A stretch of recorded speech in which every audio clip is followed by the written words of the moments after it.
Hey everybody, and welcome to the SAT Math Tip of the Day. So for this example, we are going to be dealing a bit with exponents and less properties of exponents and more one-to-one property. So one-to-one property is often discussed when you're learning exponential and logarithmic equations, and it's what you will often lean into when you're avoiding needing a calculator and having to use the log button or the log function. So you don't need log for anything on the SAT. You can use it, but you don't need it at all. Everything works out quite nicely. So let's get into it, okay? So it says here, if 5 to the m minus 2 plus 5 to the second power equals 50. Now, I don't even need to read the question. You shouldn't have to read it either to know we're probably gonna have to solve for m. It's the only variable.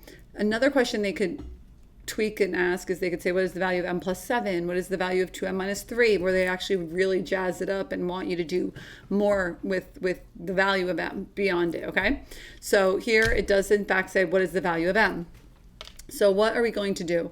When people start seeing all the 5s, they want to overdo it, right? Less is more sometimes. So what do we have? 5 to the m minus 2. There's only one m. That's pretty nice, okay? So it's not too cluttered with m's all over the place making a mess. Now, plus, what is 5 to the second? Now, there's many ways to go about this, but I think this is going to be the most organized.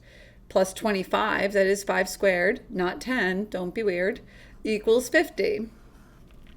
Now I'm going to peel away the layers. I'm going to try to get the m alone.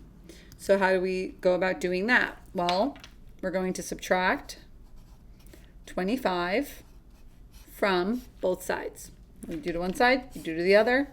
That leaves us with 5 to the m minus 2 is 25. Now, this is where the one-to-one property is going to come into play.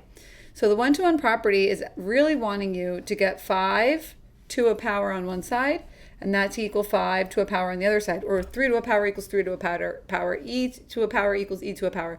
You have so many options. So in this case, I see potential for being able to write both sides with a base of 5. So the left side already is 5 to the m minus 2, and the right side, 25, is 5 to what power? Well, that's 5 to the second. And what you did there is you actually just did a logarithm, right? 5 to the what equals 2. Equals 25. Sorry. Now, what you could do with the one-to-one property, and remember, it's called one-to-one for a reason because you have 1 5 to a power equals 1 5 to a power. You can't have sums and differences going on each side. So what we can do is you're not dividing by 5, you're not subtracting 5, you're not doing any of these things, but what we're doing is essentially ignoring the 5, okay? We're like, okay, you're getting ignored for a moment because exponential graphs, these are 5 to a power. Exponential graphs are what we call one-to-one. There's one input for every output. So that's kind of nice. So we can use the one-to-one property. So m minus 2 equals 2. I am surprised that 0 is not a choice on this. I would say that that's probably going to be a common thought answer. I don't know, like people subtract 2 because they see minus 2 and they get m equals 0. It makes no sense, but it's real, right? But I'm just going to scooch over here. And what I just did here on the screen is something else people do on SAT type questions all the time.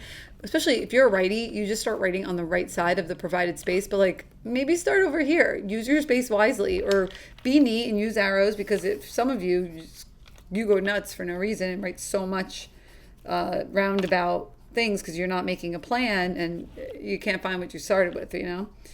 Add 2 to both sides. We gotta get that m alone, and here we go. M equals 4. So there you have it. On this multiple choice question, it's m equals 4.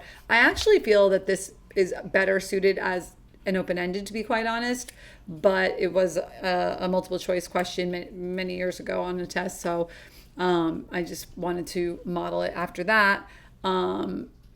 But it does lend itself quite well to being open-ended because multiple choice gives you the opportunity to do guessing and checking.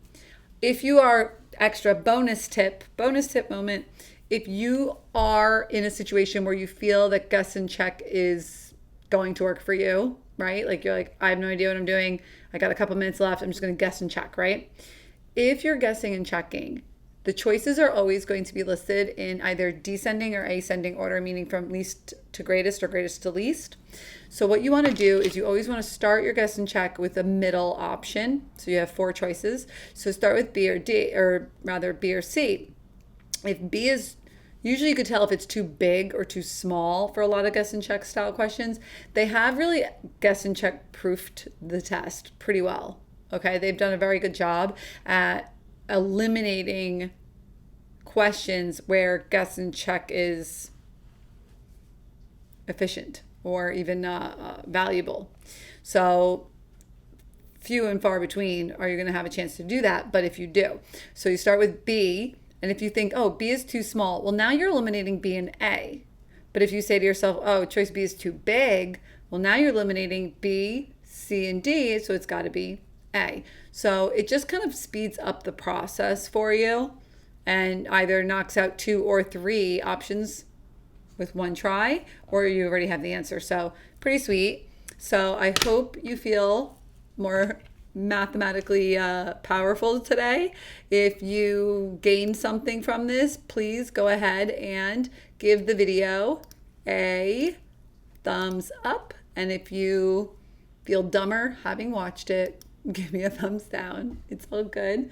So check the playlist at the end of this video for more options, or maybe whatever else gets suggested for you. Leave a comment if you did this a different way. I'd love to hear it. I'm sure other people would too. I just wanted to share at least one efficient way to do it.